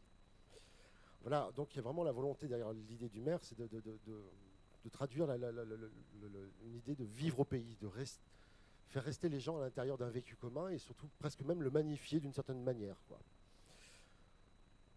Alors, pour cela, la commune, et de manière plus concrète, la commune a développé une compréhension de ces arts de vivre ainsi que de ces arts de travailler dans un environnement qui est rugueux. Vous pensez bien que nous sommes dans un milieu de moyenne montagne, c'est à 1000 mètres d'altitude, la neige c'est compliqué, c'est retiré même du Trièvre lui-même, hein, c'est encore espacé de manière encore assez lointaine, c'est situé je crois à une quinzaine de kilomètres de la route nationale. Voilà, donc ça confirme, si vous voulez, cette volonté d'autonomie. Ils sont un peu isolés dans leur propre territoire. Mais derrière tout ça, il y a aussi la volonté de s'appuyer justement sur la gestion de l'eau aussi. C'est une ressource qu'ils ont en abondance et qui devient pour eux un mode de financement, en fin de compte, grâce à la régie municipale, hein, qu'ils ont eux-mêmes choisi de remettre l'eau en régie municipale. Après, bien sûr, avoir galéré avec tous les opérateurs de l'eau, etc., ils ont décidé de retrouver un fonctionnement autonome, grâce notamment à un employé municipal qui devient, en fin de compte, la cheville ouvrière justement de cette politique-là, où il va, en fin de compte, permettre cet homme seul, d'accord, il y a un seul technicien municipal pour gérer 62 km². Bon, bien sûr, il n'a pas tout à faire dans l'absolu, mais en tout cas, il se retrouve à devoir inventer lui-même tout un ensemble de pratiques, de renouvellement de manière de penser, de mettre en œuvre justement cette philosophie politique avec une compréhension extrêmement fine de son territoire aussi et de ses moyens d'action. C'est assez basique, hein, en fin de compte, hein, ce qu'il met en œuvre, c'est un mec qui est plein d'idées, qui est plein de ressources, qui est beaucoup dans la débrouille, dans la combine, aussi dans l'entretien d'un certain réseau. Hein. Il a bossé dans le BTP, il sait comment ça marche, en fin de compte, beaucoup de choses. Il réalise de nombreuses économies pour sa propre mairie. Tout simplement en inventant, en pensant, en sortant la logique du marché d'offres d'appel public, en évitant d'avoir recours à la sous-traitance ou à l'externalisation de pas mal de choses. Eux, ils réintègrent tout, en fin de compte. Lui, il fait tout. C'est un peu, bien sûr, l'homme à tout faire. Il trouve des solutions pour pouvoir faire économiser pas mal de choses. Encore une fois, en s'appuyant sur une logique très pragmatique et de bon sens. Comment je fais les choses par moi-même, en évitant de devoir faire payer, etc. Pas mal de choses aux administrés. Alors voilà, l'eau devient extrêmement centrale derrière tout ça. Ça montre en tout cas que cette eau, ne serait-ce qu'à travers la centralité de l'eau dans le fonctionnement, montre qu'il y a un pragmatisme, mais aussi une volonté de ne pas forcément répondre à certaines injonctions, comme par exemple celle de payer les taxes sur les fontaines. Vous savez, je ne sais pas si vous avez nécessairement vu, mais les fontaines publiques, souvent, en fait, les communes doivent payer le débit de l'eau. Ce qui coule, c'est à payer aux ingérences de l'eau, etc. Beaucoup de communes décident de ne plus laisser les fontaines couler parce que c'est beaucoup trop cher. Ici, par contre, on assume justement cette centralité de l'eau dans le vécu commun et on ne paye pas, en fin de compte, les taxes. On va dans l'illégalité qui est négociée, hein, qui est extrêmement travaillée par le maire et les élus pour justement ne pas avoir à répondre. C'est sûr qu'il leur enlève 10 000 euros. Ce n'est pas énorme en soi, hein, mais 10 000 euros de fonctionnement pour une petite commune, ça devient énorme. Ils ne payent pas les taxes, ils ne se retrouvent pas forcément, on va dire, il n'y a pas forcément de problème lié à ça, dans la mesure où ils négocient énormément, justement, cette liberté qu'ils s'octroient d'eux-mêmes, en fin de compte, quoi. Et cette économie de fonctionnement, elle est très intéressante à analyser parce que c'est bien sûr des négociations permanentes avec les institutions. Ce sont aussi des manières de s'inventer une manière de faire, un petit peu en force, mais en tout cas en montrant, en faisant amende honorable, bien sûr, donc les institutions sont là, mais en même temps en essayant de trouver ces marges de manœuvre, en essayant de deviner quels sont les possibles, et surtout pour arriver à affirmer cette autonomie de fonctionnement. Donc voilà, en gros, on va essayer un peu de décrire là, avec l'exemple que vont donner Julie, comment cet employé municipal amène une autonomie de fonctionnement, en fin de compte, derrière tout ça. Alors du coup, moi je vais vous raconter deux histoires qui ont été un peu les deux exemples qu'on a souvent mis en avant quand on parle de ce terrain, enfin de ce temps d'immersion à Chichiliane, parce qu'en fait ils sont assez représentatifs de notamment cette culture du biais, et ils parlent vraiment en fait de la relation des habitants avec leur environnement, et notamment de cet employé municipal. Donc la première histoire, on l'a appelée le loup et la gestion de l'eau. Et donc c'est une histoire, enfin en fait c'est un fait que nous a raconté l'employé municipal et qui, donc il faut savoir qu'à la base, l'écosystème naturel de Chichiliane, qui est représenté ici brièvement, est très important pour ses habitants et il a un poids assez conséquent pour les dirigeants de la commune. Il faut savoir qu'il y a 6000 brebis qui transitent chaque année sur le plateau, sachant que le plateau surplombe le village. Donc la législation qui a été mise en place pour réintroduire le loup a modifié en fait la manière dont les bergers pratiquaient leur métier, notamment parce qu'ils ont été obligés de, pendant la nuit, parquer leurs bêtes et donc de les concentrer à un endroit précis de manière restreinte, quoi. Et en fait, ça a généré tout simplement un dépôt de matière fécale animale à un endroit très concentré sur le plateau. Et ce qui fait qu'à chaque fois qu'il y a des pluies torrentielles, ou même lors de la fonte des neiges, par exemple, ces matières sont emmenées à travers la roche et atterrissent dans la source qui alimente le village. Donc, en fait, depuis quelques années, le village connaît des pollutions de son eau potable, à cause finalement d'une législation qui est liée au loup, donc qui comme ça n'avait finalement rien à voir directement. Et donc cette réinsertion du loup a généré un changement, enfin en tout cas un problème à résoudre pour ce village. Donc il s'avère que c'est l'employé municipal qui a pris ça en charge, et notamment parce qu'il a une connaissance assez pointue de cet environnement, c'est-à-dire que c'est lui qui a observé que lorsqu'il y avait des pluies torrentielles, les pollutions arriver de manière assez rapide. Et du coup, au final, c'est lui qui régule cette pollution assez directement, puisqu'en fait, il ajoute du chlore à la source, parfois en anticipant les pollutions à venir par rapport à la météo, parfois juste pour les résoudre. Et du coup, faisant ainsi, il emploie notamment très très peu de chlore par rapport à ce qui serait indiqué normalement par les autorités pour régler ce genre de problème. Donc cet exemple, il nous montre bien la place assez centrale qu'occupe l'eau sur ce site et comment tous les éléments de l'écosystème sont vraiment liés et un dérèglement vient avoir un impact sur le reste. Ça montre aussi que Chichiliane a là en fait un mode de gestion assez raisonné qui s'éloigne des automatismes de l'action publique conventionnelle, on va dire. Donc ça c'est pour vous montrer une image de la source et de l'employé qui nous montre un peu les lieux et ses modes de fonctionnement. Et je vais vous raconter maintenant une seconde histoire qui cette fois a à faire avec les canards. Et donc cette seconde histoire, elle est assez importante aussi parce qu'elle parle notamment d'une des étapes de traitement de l'eau à Chichiliane. Donc il faut savoir qu'à Chichiliane, le traitement de l'eau se fait par lagunage, donc qui est une technique naturelle d'épuration qui fonctionne avec 2 bassins, comme on peut voir ici. Et donc l'eau en fait des égouts, enfin l'eau usée des habitants, arrive dans le premier de ces bassins. Et il y a un temps de décantation de 3 semaines qui permet à toutes les matières de tomber au fond. Et il y a des bactéries naturellement présentes dans la lagune qui font ce travail d'épuration, sachant que l'eau met à peu près 3 semaines à passer dans le second étang de décantation, avec une deuxième décantation. Et ensuite, en fait, il est tout simplement reversé dans la rivière, puisque l'eau est propre. Donc c'est un système finalement très très simple d'épuration et qui en plus avait le mérite d'être très peu coûteux et qui a une durée de vie assez longue. Donc c'est un dispositif qu'ils ont depuis quand même pas mal d'années et c'est en fait un dispositif qui cristallise assez bien l'existence de la culture du biais là-bas.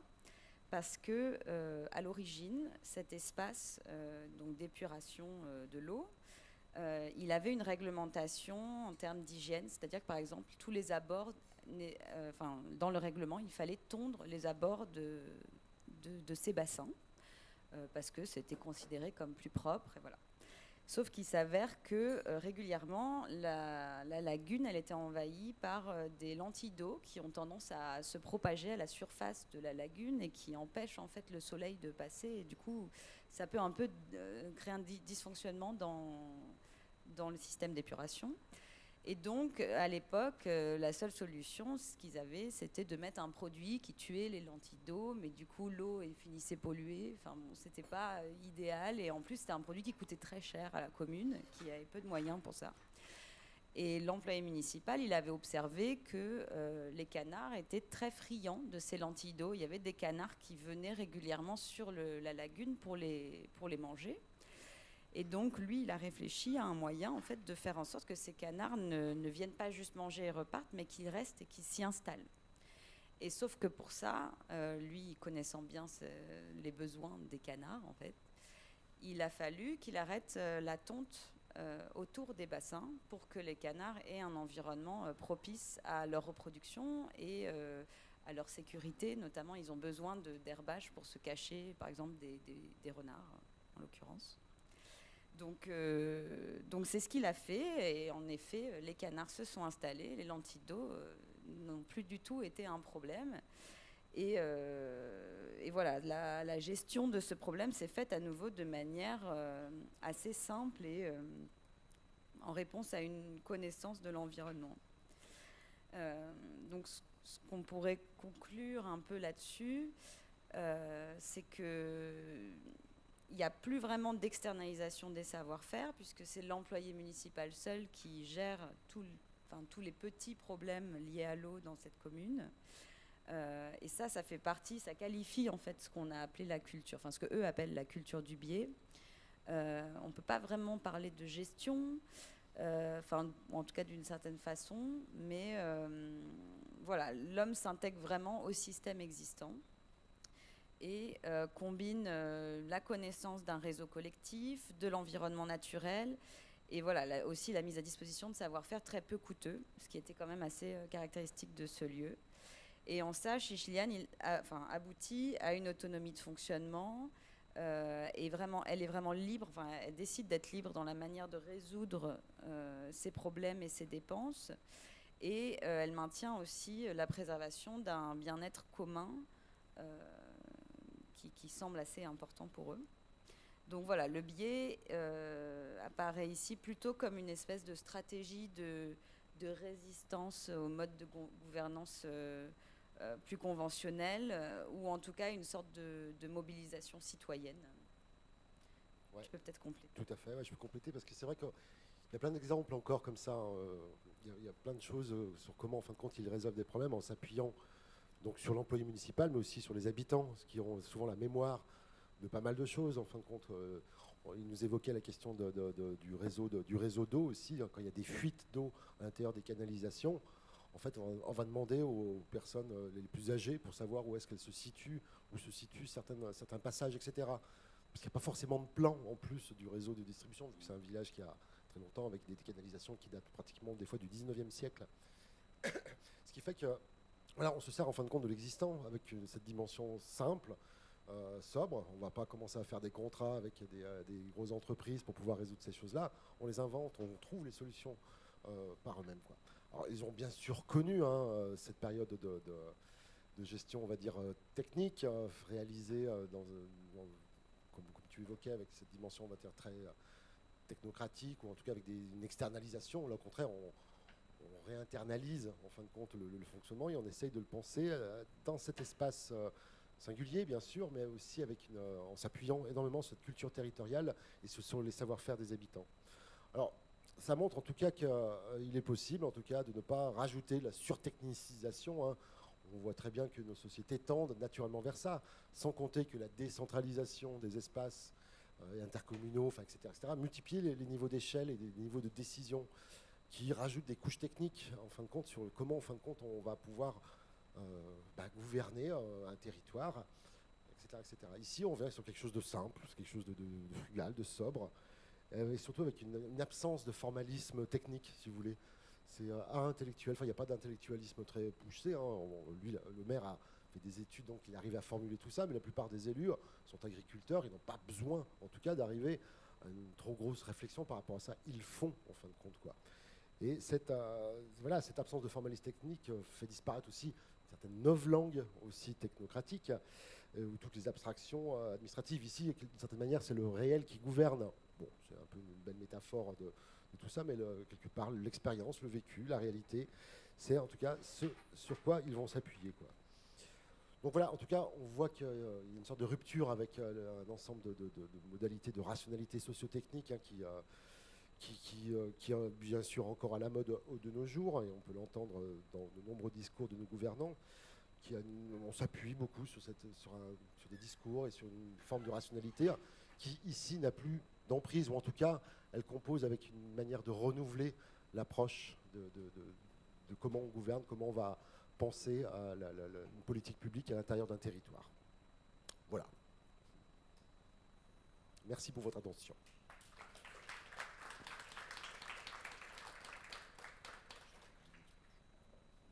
Merci beaucoup, Julie et Franck.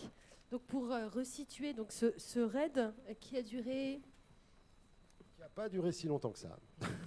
2 jours. 2 jours, voilà. On a fait 2 jours, plus des interviews par téléphone. Mais voilà, quoi. Et qui a mené un travail dont vous avez vu des extraits, qui se destine à être encore travaillé dans sa forme pour devenir une édition, donc un ouvrage, un guide, un mode d'emploi. Et c'est justement sur cette notion de mode d'emploi que je voudrais rebondir pour interroger aussi le rôle d'une recherche de ce type. Avec le raid précédent, on accolait Favela et Fablab, Favelab, avec cette idée de questionner le rôle de la technique et l'emprise de la technique, ce que vous faites ici aussi. Donc là, on est sur une réflexion qui nous permet de réinterroger à nouveau la technique. Moi, j'ai beaucoup aimé, la dernière fois que j'ai écouté votre RED, cette idée d'interroger la manière dont cette culture expérientielle, elle arrive aussi à remonter, hein, c'est tout l'objet de design des instances, et à devenir, à faire culture commune. On parlait de partage des communs informationnels. Moi, ça m'inspire beaucoup de choses sur la question de la donnée. Qu'est-ce qu'une donnée? Non plus une donnée qui vient du haut, mais une donnée qui vient du bas. Donc ça, c'est tout un champ de questionnement qui est ouvert aussi. Est-ce que vous avez des questions pour Franck ou Julie?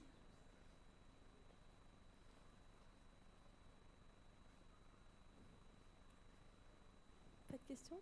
Ou pour Tiffaine et Hélène, peut-être qu'ils peuvent nous rejoindre à nouveau?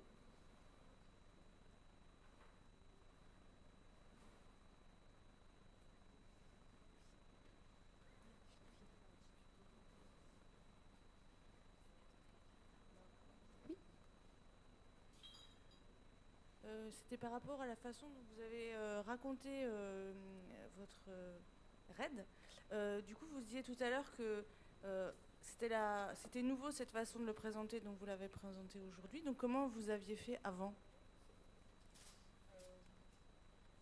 Pas de façon plus conventionnelle. Aussi avec des slides. Bon, en général, avec des slides quand même rose fluo et des typos qui font saigner les yeux. Mais ça, c'est par appréciation personnelle. Mais non, de façon plus conventionnelle et plus didactique. Après, disons, il y a un truc, comme je disais tout à l'heure, c'est pas d'ennui parce qu'on a bossé, ça fait 2 ans que ça a eu lieu, on a pas mal bossé dessus. Hélène avait commencé à écrire sa présentation en ne posant pas trop de questions sur la façon dont tu avais envie de prendre la parole, qui est plus habituelle à ta mode d'écriture. Et je trouvais que c'était une bonne idée, donc j'ai emboîté le pas et voilà.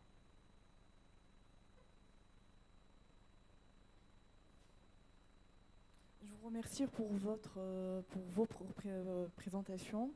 Et j'ai une petite question par rapport à... Vous avez vécu la recherche en tant qu'aventure, en fait. Donc, je voulais savoir comment vous avez fait pour designer votre processus et votre parcours avec la recherche. Donc, c'est ça.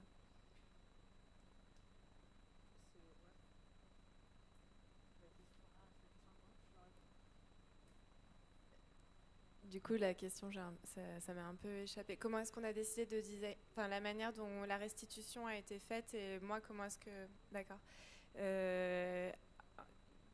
Donc Tiffaine, comme j'expliquais dans le texte que j'ai écrit, me propose de participer donc à cette expérience tiers-lieu. Et on a tout de suite en fait parlé de la question d'un langage commun. Et la raison pour laquelle Tiffaine vient me chercher en tant que designer aussi, c'est que je pense qu'on a beaucoup parlé aussi d'être situé et qu'effectivement on occupe des places. Donc la manière dont on design, c'est aussi depuis un espace qui du coup est un corps, une communauté ou des minorités. Et donc c'est aussi, je pense, la décision qui a été prise, c'est de parler depuis ces corps et depuis ces savoirs-là qui sont profanes, sorciers, bitch, quels qu'ils soient. Et on a pris en fait aussi tout de suite ce parti quand j'expliquais, quand je lisais, d'aller faire un prélèvement. Donc c'est aussi de reprendre cette technique gynécologique de Gynépunk. Et donc de parcourir en fait les fichiers que j'ai fabriqués depuis que j'ai commencé, je pense, à être designer et à m'engager dans des espaces transféministes. Et de considérer en fait que les images qui sont produites sont en fait appartiennent à ces corps. Et qu'elles émanent de ces espaces et qu'elles sont en fait aussi inscrites dans cette histoire et que c'est une espèce de matière en fait qui est pleine. Donc tout de suite on a décidé de travailler sur ce prélèvement en fait de formes pour remodéliser d'autres formes, sachant qu'on n'en a pas du tout parlé, mais c'est vrai que moi j'utilise beaucoup le dessin vectoriel. parce que j'aime en fait cette idée que c'est du coup un espèce de tracé virtuel et mathématique et qu'il y a des possibilités de mutation. Donc il est lui aussi dans un espace trans et cyborg, il a la possibilité en fait de muter et d'être interchangeable, d'avoir une espèce de poids très faible et en même temps des tailles assez infinies. Et donc comme ça de rentrer dans des recompositions. Donc je répondrais comme ça, c'est vraiment d'aller prélever comme ça un ensemble de formes et de les reformater pour les faire muter. Oui, on peut peut-être préciser comment nous, en tant que commanditaires, en fait, on les a utilisés parce qu'en fait, il y a un usage en fait de ces enquêtes et en fait, après, on les a insérés en fait dans des expositions, par exemple, pour cette enquête-là. Donc, elle était complètement collée à l'idée de faire une exposition pendant la biennale qui était à la fois une exposition expérience. Et puis pour Chichilian, là, on a fait plutôt une bifurcation par rapport à un programme de recherche qu'on portait sur le thème de l'eau, mais qui était un programme de recherche appliqué pour une entreprise. Et puis à un moment donné, on a découvert par l'intermédiaire de Franck ce village, et puis on s'est dit, tiens, il y a quelque chose à faire sur ce lieu-là, en particulier sur la façon de gérer comment une instance citoyenne, finalement, ou une autre forme d'instance se met en place pour gérer un objet technique qui est l'eau, quoi. Et donc voilà, c'est à chaque fois ce qui nous intéresse, c'est comment on forque. En fait, ça c'est la culture tiers-lieu, c'est comment à un moment donné un nouvel embranchement se crée. Nous, en tant que designer, on le regarde comme ça, c'est-à-dire que c'est un processus de création qui est assez libre, qui correspond à ce qu'on peut avoir dans d'autres domaines de création, à des agencements périphériques autour d'une idée, quoi. Des esquisses ou des formes de rough ou des façons de se dire que n'importe quel type de production qu'on va avoir en recherche au sein d'un pôle comme le nôtre va avoir des impacts, va impacter un endroit et va faire des éclaboussures autour, quoi. Et donc là, ce qui nous intéresse, c'est de regarder les éclaboussures au même titre que l'impact principal. Et dans ces éclaboussures, en fait, dans toutes ces petites formes comme ça, ces gouttes qui peuvent se créer autour d'un sujet, on a des façons on rappelle cette idée que n'importe quel processus de design est inscrit dans des systèmes, dans des environnements avec des impacts et avec des ramifications. Et moi, j'ai été formé en tant que designer avec de l'objet très décontextualisé. Ça continue encore aussi aujourd'hui dans les écoles d'art ou dans les écoles de design. De plus en plus de jeunes designers, je pense à vous qui représentez une génération récente de gens qui ont cherché justement à bifurquer par rapport à ces structures des formations en design. Donc le champ, enfin l'espace qu'on peut atteindre par une recherche nous semble très intéressant et on se laisse cette possibilité de le faire. Je pense que c'est ça une composante véritable de la recherche par le design. Voilà.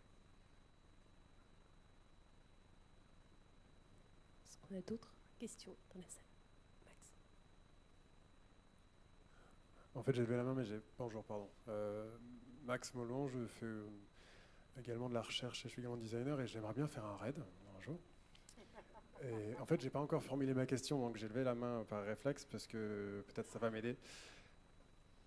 En fait, je suis fasciné par le format, par exemple, 3 jours, 3 jours, 2 jours, 2 jours. Et très bien vu l'acronyme RAID, immersion, action. Et mais du coup, je pose la question à ceux qui ont fait la RAID. Qu'est-ce qui vous reste après 3 jours par exemple, je ne sais pas combien de temps vous avez passé à Calafou, mais imaginons 3 jours. Qu'est-ce qui vous reste de l'action et de l'immersion? Moi qui ai essayé de faire par exemple une recherche-action sur 9 mois, j'ai mis 6 mois à pénétrer le terrain, qu'on m'accepte sur le terrain. Parce qu'au début, je suis arrivé en disant que j'étais designer, dans une commission éthique, on m'a dit non merci, on a déjà des chaises, donc pourquoi vous êtes là. Et il m'a fallu 6 mois et je ne sais pas combien de présentations de mon travail pour qu'on me dise ok, on veut bien, on te considère comme l'un des nôtres. Donc je pense qu'il y a quelque chose, il y a sûrement une vertu dont vous avez décelé ou même ressenti quelque chose que vous pouvez nous expliquer sur le fait que ce soit très court. Il y a sûrement une vertu au fait que ce soit très court et très intense et je me demande ce qui vous en reste.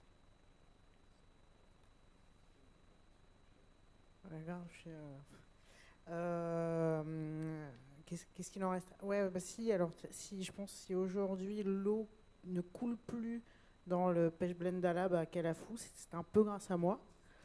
Je ne sais pas si c'est ça ta question, mais pourtant, non, je trouve que c'est une super bonne question. Alors, après, je pense que j'imagine que toutes les personnes qui ont participé à un raid y répondraient d'une façon différente. Ce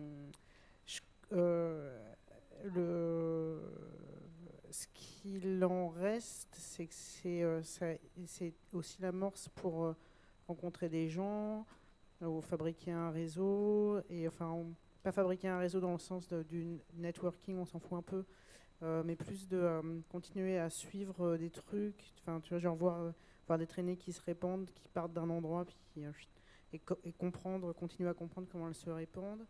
Après, je pense que ce qui est assez intéressant, c'est justement, c'est surtout tout ce que tu n'attrapes pas en si peu de temps, en fait.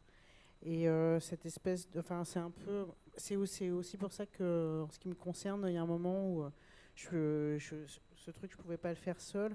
Le truc, il y a comme la recherche en design, elle est très constructiviste, mais parce que le design est très constructiviste. Donc après, je pense, nous, on a travaillé à un endroit où la question de la construction, de la déconstruction, de la reconstruction permanente est au cœur des pratiques, non seulement du groupe auprès duquel j'avais été envoyée dans un premier temps, mais aussi de l'endroit où je me suis retrouvée, qui finalement, en fait, a vachement pris le pas. Il y a un moment où, en fait, c'était plutôt l'espèce d'énorme machine. Calafou, c'est Tetsuo dans Akira, quoi.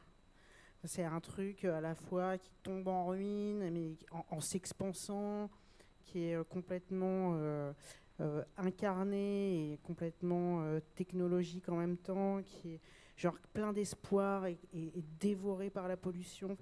Voilà. Et en fait, ce truc-là, comme en fait, Ginepunk, ça a été la croix et la bannière pour essayer de leur foutre le grappin dessus. J'ai regardé plein d'autres trucs, en fait. Et ça a été, et en fait, comme tu as un peu genre, c'était la course contre la montre, où tu sais, genre, putain, après-demain, je suis plus là, dans 8 heures, je suis plus là, ok, faut que j'aille faire mon sac. C'est genre, t'attrapes tout, et tu dis, ok, je prends tout, et on fera le tri en rentrant. Et il y a des endroits où il y a des trous, quoi. Et alors tu reconstruis, au fur et à mesure, tu reconstruis, tu te plantes. Et tu te dis, oh, putain, faut faire la restitution. Ça dure 5 jours, ok, mais en fait, en vrai, avec ce que j'ai sur le sujet, je tiens 1h30. Donc il va falloir meubler pendant des heures, 95 heures, quoi. Voilà. Mais c'est aussi comme ça qu'on a reconstruit. Donc c'est un format de recherche qui est... c'est pas un format de recherche, enfin je sais pas, enfin tu fais de l'ethnographie après. Enfin, je pense, en ce qui me concerne, c'est ça que j'ai fait. Mais tu fais de l'ethnographie à partir du moment où tu prends le thé avec quelqu'un puis que tu lui parles, quoi. Donc bon, voilà, c'est de l'ethnographie bâtarde. Mais après, je pense qu'on a ramené plein de trucs. Et puis surtout, de loin en loin, sur 1 an et demi plus tard, ce truc, il me court toujours après, parce que je finis toujours par retomber sur des gens qui nanana, et ça reconstruit. Et en fait, c'est assez marrant parce que ça a continué à faire vachement de ramifications avec Design des instances, qui est finalement une ligne de recherche sur laquelle j'ai travaillé que d'une façon très ponctuelle, mais en fait, il y a des trucs qui continuent à se tisser, continuent à proliférer à plein d'endroits où on les attend pas. Voilà, je sais pas si ça répond. Ouais, ce que ça m'évoque, quand ça répond, et ce que ça m'évoque, c'est que presque dans RAID, immersion serait presque plus un truc comme s'inoculer quelque chose, parce que j'ai l'impression qu'en fait, tu pénètres à peine 2 secondes dans cet environnement et t'en repars contaminé ou chargé de contaminé d'une manière positive, c'est pas un mot négatif, chargé de plein de choses en fait qui vont continuer à t'habiter, que tu vas devoir reconstruire, et tu peux pas faire une restitution de ce truc sans mettre de toi à 80% dans le projet en fait. Tu parlais de construire et de solliciter ta subjectivité dans la restitution de la recherche, et en fait tu es obligé de t'hybrider avec autant tu t'hybrides avec eux, tu leur laisses sûrement une trace de ton passage, que l'inverse, ça te façonne complètement, le fait d'avoir fait ce raid. Donc c'est ça que ça m'évoque, c'est juste peut-être pas un mot bien choisi, mais il y a vraiment une hybridation dans ce que j'entends. Bah, disons que sur le format court, tu es obligé de forcer des trucs. Alors ils sont forcés, mais disons, ils sont forcés de la même façon que un sociologue qui ferait une observation participante, il va forcer un truc, ça va lui prendre plus ou moins longtemps. Tu vois, c'est comme quand toi tu dis espace éthique, c'est un truc, tu as mis 6 mois pour commencer progressivement à faire partie des meubles. Mais tu as forcé un truc, c'est juste que le truc, tu l'as forcé pendant 6 mois. Là, c'est plus le truc, il va falloir le forcer pendant 4 heures. Alors, si tu te dis genre, ok, donc comment est-ce que je peux forcer le truc en 4 heures? Bon, bah, ok, il y a 200 mètres de gouttière en PVC à monter, il fait 44 degrés à 9 h du matin. Et bah, ok, vas-y, je suis dans l'équipe. Bon, voilà. Et le truc, c'est pareil, c'est juste, c'est pas la même échelle, quoi. Je pense qu'il y a un truc. Peut-être dans le même esprit, sur cette réflexion sur les échelles et la réflexivité, je pense que Franck et Julie, vous avez peut-être aussi à nous raconter un peu ça, puisqu'on est aussi pour vous dans un processus où vous avez capturé un état avec votre subjectivité aussi. Et l'étape suivante, on en avait parlé ensemble, c'est peut-être de confronter ça au regard des maires qui n'ont pas eu encore votre retour, quoi. Et c'est dans cette idée qu'on se renvoie en miroir les uns les autres. Vous aussi, je pense qu'il y a peut-être des choses à... Oui, tout à fait. C'est vrai que moi, je continue à travailler sur ces dimensions de fonctionnement municipaux, et chez Chiliane reste là, on va dire même imprégné dans cette dimension-là, parce on voit quand ça ne fonctionne pas comme ça, on voit justement toutes les difficultés, la complexité que se font beaucoup de fonctionnements technocratiques, etc., qui oublient la simplicité. Donc, d'une certaine manière, Chiliane reste là pour une sorte de compréhension de tout ce qui est compliqué, en tout cas dans la gestion administrative, quoi. Mais, je sais pas, moi, j'aime bien ce que tu disais, Tiffaine, sur l'idée d'une ethnographie un petit peu qui se fait en forçant les choses. Encore une fois, il y a peut-être une dimension un peu pragmatique à avoir, c'est qu'on est là pour ça. Il y a une histoire c'est le terrain qui nous impacte, mais on cherche à l'être aussi quelque part, quoi.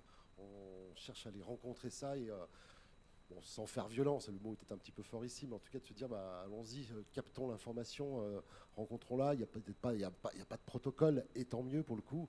Et là, on rencontre des gens. On est curieux d'eux, et puis c'est suffisant. Voilà, la démarche scientifique, on la met un petit peu de côté, mais c'est pas grave du tout. Au contraire, au contraire, on y va avec le raisonnement l'est par ailleurs, ça marche. Par contre, dans le protocole scientifique de méthodologie, ça, on met ça de côté pour aller à la rencontre des personnes et de leur fonctionnement. Et après, on recomplexifie par ailleurs, quoi, pour comprendre plus finement les choses. Mais derrière, c'est d'abord des rencontres avec des gens, quoi. Je le vois comme ça, quoi.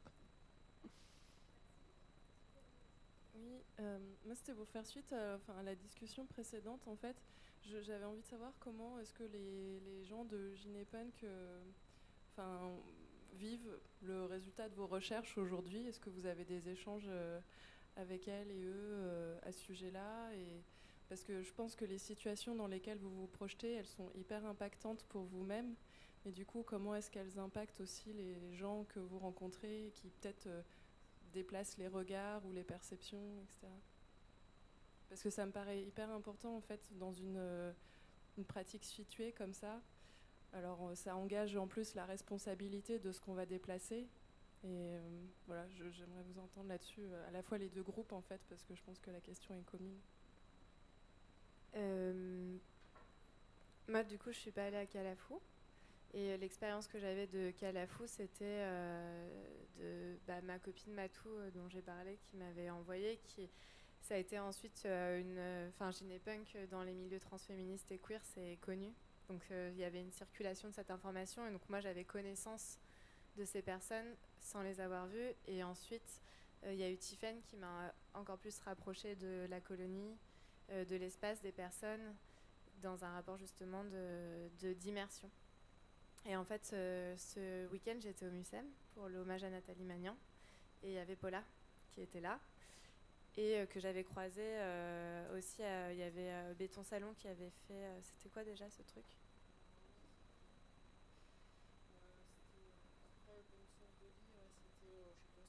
Bon, il y a eu un truc à Béton Salon avec Carasso où Paula était là aussi. On s'est juste croisés en fait. Il y avait une soirée. On a dansé ensemble en fait. Et Tiffaine est arrivée, elle m'a dit « Ah, c'est Hélène, et puis Paula, et puis c'est Tiffaine !» Et du coup, on s'est rencontrés juste... qu'on a connaissance en fait de ce qui s'est passé. Donc on a connaissance ensemble de la biennale, etc. Paula, elle est hyper sauvage. Donc l'interaction qu'on a eue à ce moment-là, c'était assez comme ça. Et en fait, là, au MUSEM, du coup, je suis retombée sur elle. Et on a rediscuté. Et en fait, ce qui est assez chouette, c'est qu'effectivement, la manière dont ça impacte, je pense que ça a plus d'impact sur nous qui travaillons directement, du coup, en tant que chercheurs, chercheuses ou designers. Donc, dans un espace d'immersion et de contact et de retranscription aussi de ce que c'est que cette information-là. Et en même temps, en fait, il y a vraiment la question du corps commun, en tout cas pour moi dans Ginepunk, et le fait que c'est ce que disait Tiffaine tout à l'heure sur la question de la ramification et comment ça continue en fait à pousser et puis à se re-rencontrer dans d'autres endroits et dans d'autres espaces, et que de rencontrer Paula et en fait elle sait ce qui s'est passé. Il y a eu une passation de drapeau aussi qui a été faite à un moment donné, et je pense que c'est la question du corps commun. Enfin, je sais pas si ça répond, mais moi j'ai le sentiment quand on est dans des espaces de militance ou de lutte, et on travaille pour des corps qu'on connaît pas mais qu'on va rencontrer, et que c'est ces corps-là qui se mettent à être en lien avec nous à un moment donné, et enfin, qu'ils soient de manière physique ou que ça reste virtuel en fait. Ouais, pour le coup, nous, c'était un peu... en fait, nous, il n'y a pas eu vraiment de retour de cette recherche qu'on a pu faire là-bas vis-à-vis des gens du village. Enfin, en tout cas, il n'y en a pas eu pour l'instant. Mais c'est aussi pour ça qu'on a eu... Que s'est mis en place aussi cette idée de faire une édition autour de cette enquête qui pourtant était finalement plus une expérience qu'une réelle enquête scientifique, parce qu'en effet elle était très courte et nous on a récolté des histoires et on a tissé des interprétations aussi par rapport à ce qu'on avait pu vivre et sentir et observer, et je pense que nous, pour le coup, l'étape de restitution qu'on aimerait bien pouvoir aussi redonner, parce que ça permettrait aussi de faire retour. Enfin, ces gens-là nous ont accueillis, nous ont raconté leur manière de faire, et ça pourrait être une manière pour nous aussi de rendre ce qu'ils nous ont donné. Et du coup, nous, ça se met en forme plutôt concrètement au travers de ce travail d'un livre qui mettra à la fois... il y aura un corps textuel sur Chichiliane qui racontera certaines choses, et aussi un travail de dessin qui sera mis en vis-à-vis. Donc voilà, je ne sais pas si ça répond parfaitement, mais...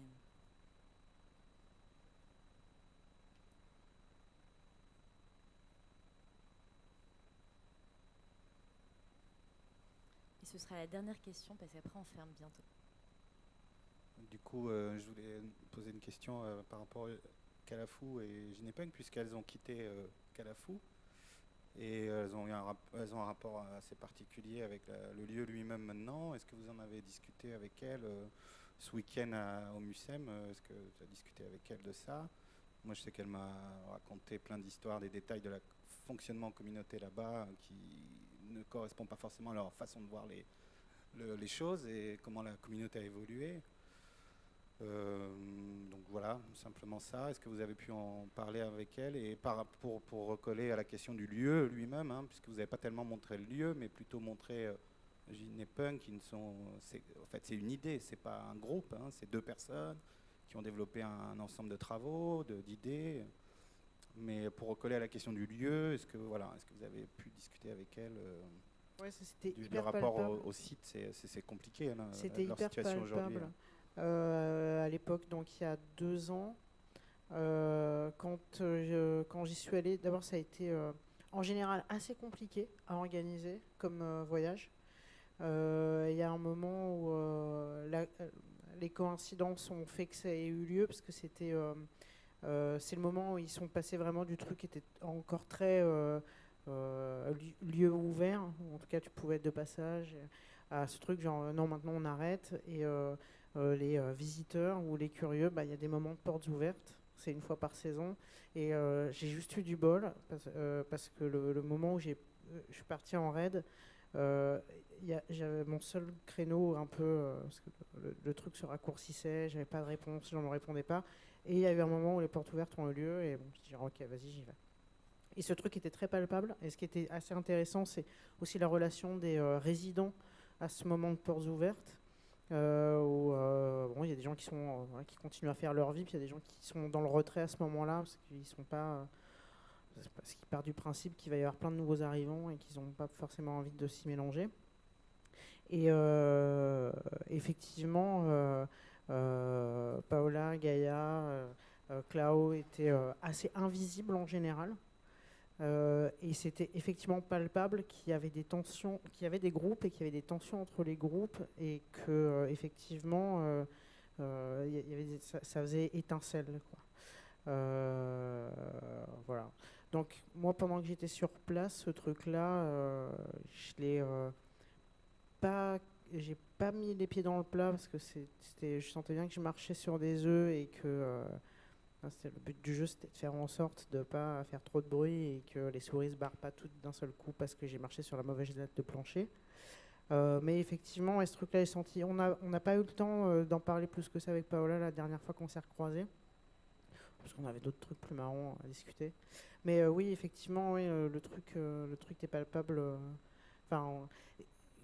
Oui, Calafou est plein d'histoires de groupes qui éclatent, de gens qui partent, de fonctionnements qui se reconfigurent, de gens qui ne sont pas forcément d'accord avec la manière dont les choses se passent. C'est un endroit assez dur, ouais.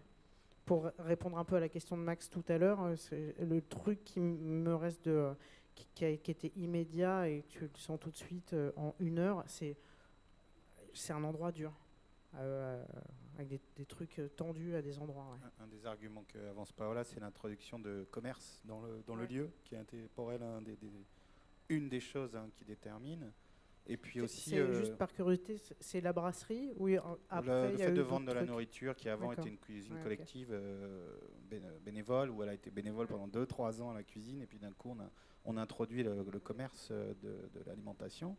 C'est une des choses qu'elle, après 2-3 ans à cuisiner bénévolement, on adhère moyennement à l'idée.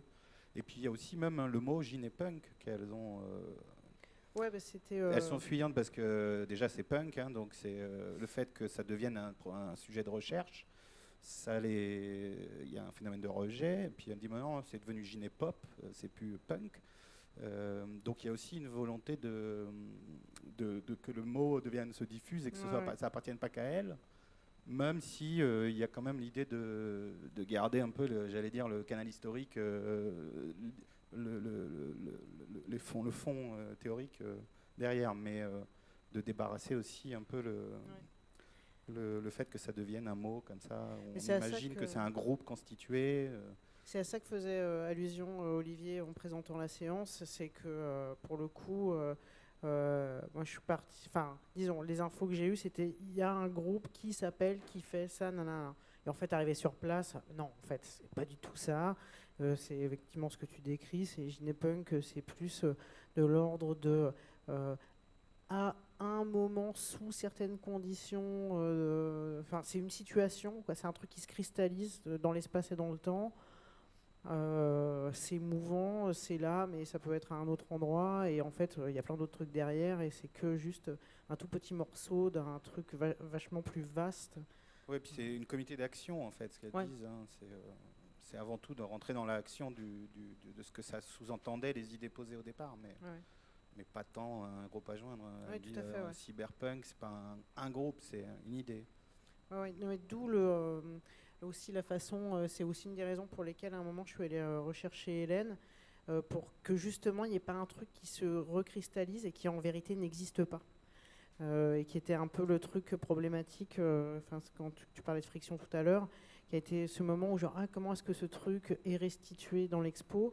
En fait, si c'est juste le spéculum qui n'est même pas de chez, qui vient pas de Calafou, hein, qui vient de Suisse, exactement, qui vient d'Urs Gaudens, et une bouteille de vinaigre, en fait, c'est juste débile. Et ça n'a aucun fondement, ça n'a aucune réalité historique, entre guillemets. Donc, comment est-ce qu'on fabrique autre chose? Et là-dessus, je suis très reconnaissante à Hélène de m'avoir accompagnée pour essayer de faire dévier les trucs, en fait. C'était très bien. Ouais. Je pense que j'ajouterais aussi qu'il y a la question de l'activisme et comment c'est des espaces qui implosent en permanence, que de faire et vivre ensemble dans ces lieux et dans ces espaces, c'est extrêmement complexe. Et je crois que, moi, ce qui m'intéresse aussi beaucoup, c'est que Ginepunk, ça fait partie d'un réseau en fait de bitches et sorcières qui décolonisent en fait les corps et des pratiques aussi qui ont été faites scientifiques sur des corps. C'est pas les seuls en fait. Il y a Pussy Drama par exemple, pour ne citer qu'elle, qui pratique exactement le même type de gestes en fait pour repenser, décoloniser, etc.